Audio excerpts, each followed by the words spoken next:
Students, आज मैं आपको MTH101 के शॉर्ट नोट्स प्रोवाइड करूँगा।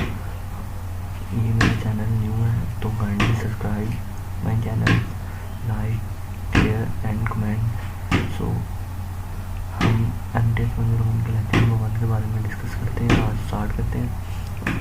ये MTH101 ये सिंपल इंटीग्रेशन और डिफरेंशिएशन पे है और ये सारी पार्ट 2 के मैथ्स पे डिपेंड है। तो हम अपनी स्टार्ट करते हैं। इसके स्टार्टिंग पे है कैलकुलस। कैलकुलस क्या होता है? Continuity rate of change of quantity. किसी भी चीज़ की वैल्यू में रेट ऑफ चेंज, यानी कि किसी भी वैल्यू में चेंज आना, वो क्या होता है? कैलकुलस होता है। इसके कुछ इंपॉर्टेंट पॉइंट है, वो है real numbers, set theory, intervals and inequalities, order properties of real number. ठीक है, तो इसको हम डिटेल से पढ़ते हैं। आइए हम अपना स्टार्ट करते हैं। इसमें स्टार्टिंग पे नेचुरल नंबर है। The simplest number are the natural number. Natural number क्या है? जो भी सिंपल नंबर है वो नेचुरल नंबर है। जो भी नंबर है, यानी कि 1 से लेके इन्फिनिटी तक जितने भी नंबर हैं वो नेचुरल नंबर है। ये नेचुरल नंबर किसने कुछ बताया होगा? These are called the natural number. Natural number ये पर्स ने बता दी 1 2 3 4 5 अप टू सो ऑन, जितने भी होंगे नेचुरल नंबर होंगे। आगे इसने एक डेफिनेशन और दिया है इमेजिनरी की। Natural number of a subset of a large class of number is called integer. Integer क्या है? कि किसी भी नेचुरल नंबर की लार्ज क्लास क्या होती है? इंटीजर होती है। ठीक है, तो इससे आगे नीचे और आ जाते हैं। तो ये हमारे पास बता रहा है, एक एग्जांपल बता रहे हैं कि इंटीजर्स क्या कैसे शो करने होंगे। ठीक है, तो इसके साथ नीचे आ जाए तो नीचे कुछ इतनी इम्पोर्टेंस नहीं है, हमने इसको देखना भी नहीं है इतना। ठीक है, उसके बाद ये नीचे रियल नंबर्स की रैशनल और irrational number together compress a large class of number. यानी कि रियल और रैशनल और इरैशनल नंबर मिलके जो क्लास में आएंगे वो क्या कहलाती है? रियल नंबर्स कहलाती है। ठीक है, इसके बाद ये टेबल में ला दिया है रियल, इरैशनल, रैशनल, इंटीजर्स और आगे नंबर्स, नेचुरल्स। ठीक है, आगे इसके बाद है कोऑर्डिनेट लाइंस। कोऑर्डिनेट लाइन हम सबको पता होता है, एक लाइन होती है पॉइंट जो पॉइंट ए से पॉइंट बी को शो करती है। ठीक है, ये इसका ओरिजिन जो होता है वो 0 होता है और राइट साइड पे पॉजिटिव इंटीजर्स आते हैं और लेफ्ट साइड पे नेगेटिव इंटीजर्स आते हैं। ठीक है, उसके बाद ये इसकी एग्जांपल दी है। एग्जांपल में क्या है कि -4 3 -1.1 ये सिंपल एंड 4। ठीक है, तो हमने इस पर एक लाइन ड्रॉ करनी है। लाइन ड्रॉ करने ये हमारी लाइन नहीं होगी। ठीक है, ये नेगेटिव से पॉजिटिव की तरफ। ऑर्डर प्रॉपर्टीज में क्या है कि लेस देन और ग्रेटर देन। ये लेस देन है और ये ग्रेटर देन है, यानी कि ये हमारे पास दो वैल्यू पर डिपेंडेंट करेगा। लेस देन होगी, एक वैल्यू लेस देन होगी और एक ग्रेटर देन होगी। ठीक है, उसके बाद में नीचे आ जाए तो नीचे इसने बताया इनइक्वालिटीज ऑर्डर पेयर की। ये देखिए, A is less than equals to B and B is less than C. यानी कि वो ये बता रहा है कि ए जो सा है वो छोटा और बराबर हो सकता है बी से, और बी छोटा है सी से। और नीचे वो वाले वो ये बता रहा है A is less than equals to B and B is less than equals to सी।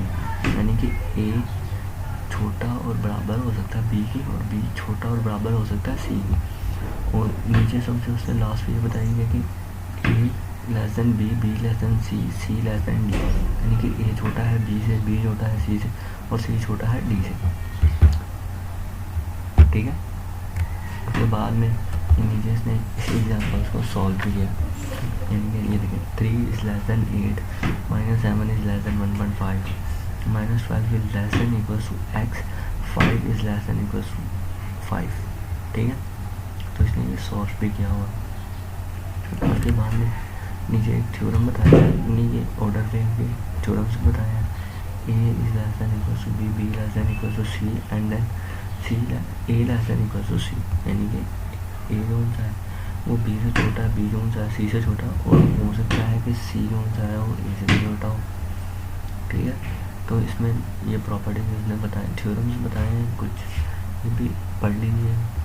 मैं ये भी हम कर लेते हैं। If A is equal to B and A plus C is less than B, यानी कि ए जो सा है वो छोटा है बी से, और वो कह रहा है ए प्लस सी भी करें तो फिर भी वो छोटा आएगा बी प्लस सी से। अगर ए माइनस सी कर लें तो फिर भी वो छोटा आएगा बी माइनस सी से, क्यों? क्योंकि बी बड़ा है तो इसीलिए।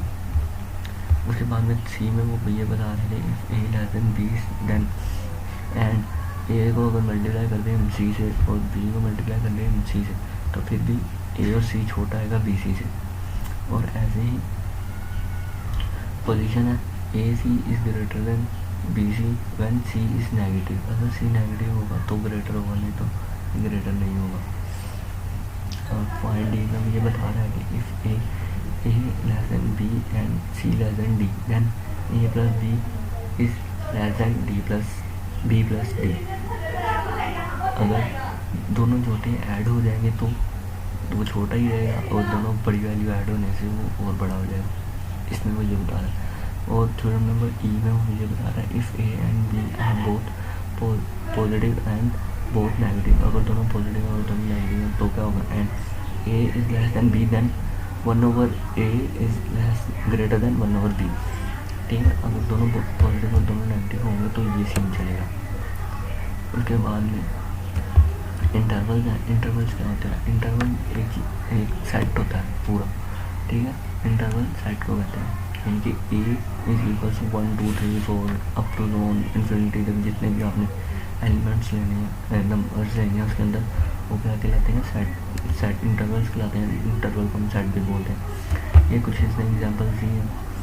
इंटरवल सेट्स को हम यूज़ करने के लिए यूज़ करते हैं यूनियन और इंटरसेक्शन। यूनियन का हम सबको पता कि क्या है। यूनियन में हम सब क्या करते हैं कि दोनों सेट्स को कंबाइन करके लिख देते हैं, यानी कि जो वैल्यू रिपीट हो रही है वो नहीं लिखते, और जो वैल्यू एक दफ़ा आ रही है उन सबको इकट्ठा करके लिख देते हैं। और इंटरसेक्शन में हम क्या करते हैं? इंटरसेक्शन में हम सिर्फ कॉमन वैल्यूज़ को लेते हैं जो दोनों सेट्स में हों। ये पहली एग्जांपल उसने दी है यूनियन की। ये देखें, ए को लिया 1 2 3 4 और बी लिया 1 2 3 4 5 6 7। पहले उसने यूनियन ले लिया तो उसने क्या किया? यूनियन दोनों को कंबाइन करके लिख दिया। 1 2 3 4 तो दोनों में है सेम है तो इसने एक दफ़ा लिख दिया, और बाद में 5 6 7 बी में एक्स है, तो यूनियन का मतलब क्या है कि दोनों को कंबाइन करके लिखना। तो ए यूनियन बी का आंसर क्या आएगा? 1 2 3 4 5 6 7। ठीक है, उसके बाद में दूसरी एग्जाम्पल उसने इंटरसेक्शन की ली है। इंटरसेक्शन में क्या करते हैं कि दोनों में से कॉमन चीज़ें निकाल लिया। ए उसने लिया 1 2 3 4, बी लिया 1 2 3 4 5 6 7, तो इंटरसेक्शन में हमने क्या लेना है? कॉमन। तो 1 2 3 4 ए में भी आ और बी में भी 1 2 3 4 है, तो उसने आंसर दे दिया 1 2 3 4। ठीक है, ठीक है, तो उसने उसके बाद में आंसर दे दिया ये। उसके बाद में हम नीचे आ जाते हैं। नीचे हमारे पास एक एग्जाम्पल उसने दिया, A is equal to 1 2 3 4 and B is equal to 1 2 3 4 then A is equal to C. Yes, ये पॉसिबल है, क्योंकि हम दोनों में जो भी चीज़ें लें, इंटरसेक्शन लें या इंटरसेक्शन लें यूनियन लें, तो उसको हम सी के इक्वल कर सकते हैं, तो हमारे पास आंसर सेम ही आएगा, ए इज इक्वल टू सी। ठीक है, उसके बाद में नीचे आ जाए तो नीचे हमारे पास वही कोऑर्डिनेट लाइन का बता रहा है हमें, एक पॉइंट से दूसरे पॉइंट तक। ठीक है,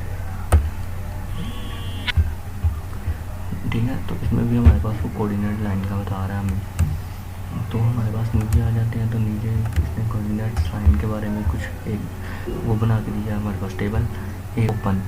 ये इतना इम्पोर्टेंट टेबल नहीं है, ये आपको आगे जाके इम्पोर्टेंस देगा, अभी हमारे पास इतना इम्पोर्टेंट नहीं है इस टेबल के बारे में।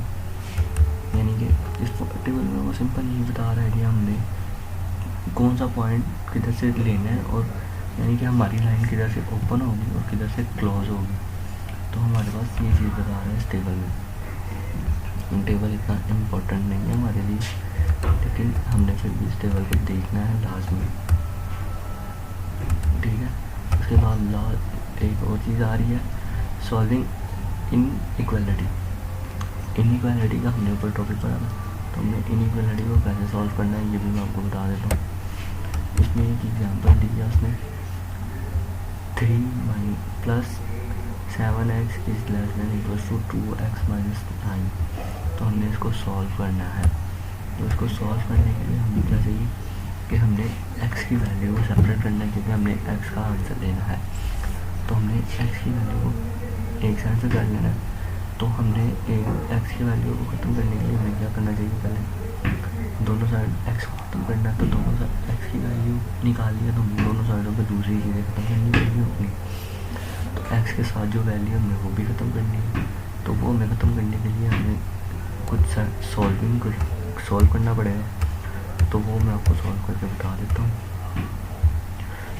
तो नीचे आ जाते हैं।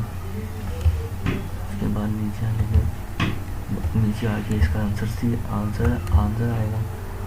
और स्टूडेंट्स, हमारा आज का लेक्चर MTH101 का फर्स्ट लेक्चर इधर ही ख़त्म हुआ। Kindly subscribe my channel, share, like and comment. मिलते हैं अपने अगले लेक्चर में। अल्लाह हाफिज़।